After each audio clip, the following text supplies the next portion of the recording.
Happy Sunday. It's Chris Pree with Smart Real Estate Coach, joined by Brian O'Neill from sunny, warm, no wind, Chicago. No Welcome, wind Brian. ever. No, Yeah. thanks, Chris. Good to be here. Yeah, it's actually blowing like 20 miles an hour today. So That's nothing for you. no, it's not. No, it's a day. It's just another day. Well, I got my windows open. It's air out house day, so this is actually good weather. So let's dive into this. First of all, congrats on another deal. We'll talk about what deal and all that cool stuff as we go. Sure. I'm going to actually pull up the numbers as you're talking, but can you give these guys a backdrop? Like, you know, the deal, source, time, why they went with you, time, you know, that whole thing. Sure. So this was an expired, and they went the full 6 months. So they were on from the seller was on from June till the end of December, just a few days before Christmas. I caught them early January, as I send out voicemails on the 1st for expireds, and I think I caught them on January the 4th, and I signed the agreement, a week later. I'm jumping fast forward in here, but just didn't really get any traction with the realtor. There was some minor inspection items with the house, some missing carpet in the basement because they had a water issue that was repaired. And then just really couldn't gain any traction on the house, and I came along and was able to provide a solution and really save the guy money. He was also behind on his payments. He was in forbearance at the time. Yeah. Wow. Okay. So there's a bunch of things there. So, okay. First of all, you didn't talk to him until January. So it wasn't like an old expire or an old FISBO. You didn't talk to him till the end. Right. Okay. So a bunch of red flags, meaning good things, motivation signs, behind on payments, frustrated, even though it got fixed. The standard first time buyer probably gets scared, all the things that say scream that they need you. Correct. And he wanted to relocate. He wants to relocate down south to Florida. All right. So kind of a no-brainer, Right. really, as far as motivation. Okay. So let's dive into the numbers, unless you have something else to share with that. Of course, for the wicked smart viewers, we're going to go into deal structure overtime over at smartrealestatecoachacademy.com after this to get the nuances. Brian's got some funny and some different stories, and we'll talk about those in the overtime. So Brian, let's dive in here. I'll just kind of highlight as we go, nothing fancy, but let's dive in here. What do we got? So we have a three, again, the sources slide broadcast expired. We structured a sandwich lease for 36 months. That was the longest that he was willing to go. Really needed the money, but again, if he would have sold the house, he would have got close to nothing after closing costs and paying his realtor fee. So we took the house.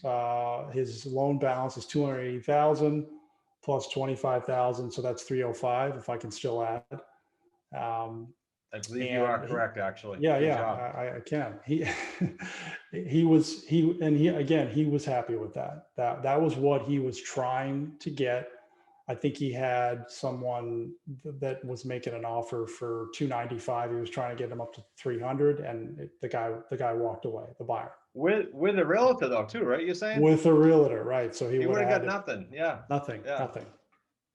Okay, really cool. Structure and background.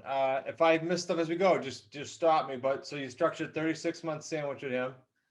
36 months, and then which the seller's a little uneasy with, but at the same time, the motivation, the multiple motivation is there to be able to wait that length of time. Okay, and Brian, I know you and I do this in our sleep now, but for the new viewers, even repeat viewers that don't understand it, in the sandwich lease, the reason that's written up on the video like that is we don't talk price. We use price 305 for a formula, but what Brian was alluding to is we say to the seller, we're going to get you your loan paid off and we're going to get you 25 grand at the end, correct? Correct, on or before. There's no $305,000 anywhere in the sandwich lease agreement. Correct. And just so you know, again, these agreements are custom written for this to flow like we're talking it. Okay. All right. So background. Okay. Now you go to market. Let's talk about that. You went on for 356.9, but let's talk about then what happened. Sure. We actually went on for 359.9, but the sale price was 356.9. We can talk about that nuance, but we maybe had I just going back a little bit, when I first took this house, when I first stepped foot in the house, I knew that I was going to sell it. I just knew it because of the location. It was a 4-bedroom house. There's plenty of space, and I just knew that I was going to sell this one. I didn't think it would happen as fast as it did, but I knew it. I told the seller that. I said, this house is going to go. All right, so I want to challenge you in the overtime to say why you're so confident that. I know you said a few things, but in the Sure. overtime, let's talk about 100% why you said, boom, I got this. Sure. Okay, we'll do that. So we had a few buyers walk through, and the buyer that we ended up selecting, really showed herself, and I pretty much think she called me from the parking, from the driveway after she got out of the house and saw it. So it was a quick process. She followed all of the steps, which is, super, super important. She showed herself. She did everything we asked her to do. And we were able to close on this with her very fast. Well, let's talk about the time frame, because that's not really too deep of a nuance. Yeah. So again, signed the agreement with the seller January 13ish. Probably had it on the market the following week, and then it was probably on for 4 weeks. Okay, love it. We closed it last Saturday, so it was about 4 to 5 weeks, start to finish. Yep, love it. That's how it's supposed to go. Let's talk about the conversation in next step form, not too much detail, and then how we got to buyer signing it.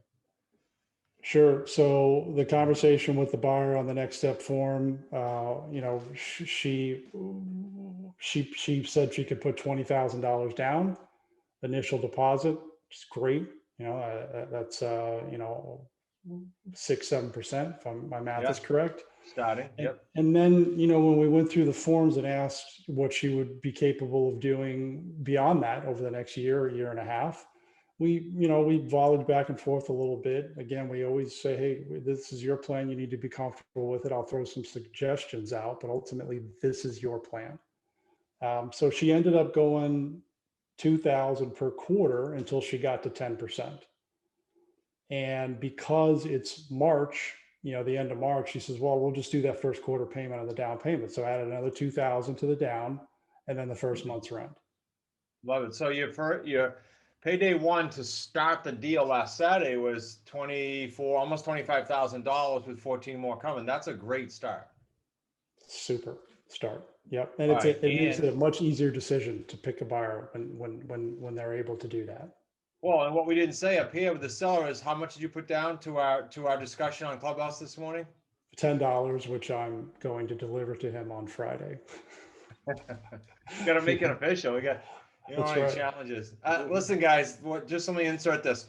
Brian and I and Zach and Nick moderated a room on Clubhouse today. The topic was how to buy a house for $10. And there was some sincere, how's my English today? Some sincere questions on, come on, can you really do that? Please get your butt on Clubhouse, follow Brian O'Neill, follow Zachary Beach, follow myself, and join the Wicked Smart Real Estate Club. So you're notified when we get in things, okay? Side note, diversion. All right. Brian, if we hit 1, let's go to payday 2. Okay, so payday 2, we're reinstating the monthly mortgage payments. Again, had not been paying them. $2,403 is the mortgage payment, and then we're getting $2,752 from the buyer. Wait, so was there any arrears to catch up? Yes, but it's getting added to the back of the loan, and that's already included into the $25,000. Sweet. Okay. Yeah, right. Okay. yeah, I remember. I want to make sure they're clear because you said that. Okay. Correct. All right. So cash flow. We have a cash flow of $349 per month, which is $12,564 if it goes the full 36 months. So nice monthly payday 2 spread. Yep. Sweet. Okay. Let's go now to payday 3. We had the markup. Markup is 51.9, and again, very appropriate based on what he wanted. So the pay down on the loan, he's been there for a while, so we're at $513 a month for $18,468 if it goes full term. The deposit is 10%. So we're taking the 36,000 out for a really nice payday 3 of 34,000 and change. Yep. And then And that gives you a whopping 85,684. sweet. So higher than our family average of not properties, and relative to your averages, where's this lie out of all your properties? I'm curious. My average is just right at 75,000 for all Right the with deals I us. have. Okay, This is above, yeah. cool. All right. Brian, before we jump to overtime, do we forget anything on the basics? Number one, and number two, could you share with these guys this year how many of these new sales you had in 2021? Where we're sitting at March 10th as of this filming. Yeah, so to date, it's been 4, and they've really been getting better and better in terms of the paydays creeping up, or the total creeping up. So my average has actually creeped up. As you just get better at this and interact with the team, and Nick helps me out a tremendous amount in addition to you and Zach. You just find ways to structure these deals more favorable. Yeah, amazing. I got to mention this for the viewers. So I just interviewed Peter Sage. Look him up, Sage. And I said to him, hey, Peter, with respect to our 3 pillars at Smart Real Estate Coach, mindset, skill set, systems, how much time do you think these guys should be spending on these? And he said, first of all, you got the order right. You guys got to hear the podcast when it comes out. It's amazing. Him, not me. And he said, second of all, I'm going to tell the listeners it's 60, 20, 20, 60 mindset, because they won't believe me if I say what I really think, which is 80, 10, 10. Because Brian comes in, works real hard at that stuff, and works real hard at the discipline, works real hard at that other stuff, so that when the skill sets and the systems come, okay, it just tacks on and keeps growing because he drags it with his personal development. Is that accurate, Brian? Brian? I mean, it's at least 80, 10, 10, at Yeah. least, in my opinion. Yeah. So all that to say, you're seeing this. I then said to Peter, hey, our Wicked Smart listeners and viewers, they hear the profits. But what's probably stopping them is their self-doubt, their mindset, and all that other stuff. And then the line to themselves that says, I can't afford it. I can't afford to get a coach or a mentor. I'm not gonna say anything else about Peter. Go watch his interview that I did with him. It'll come out shortly. Watch for the website for that introduction.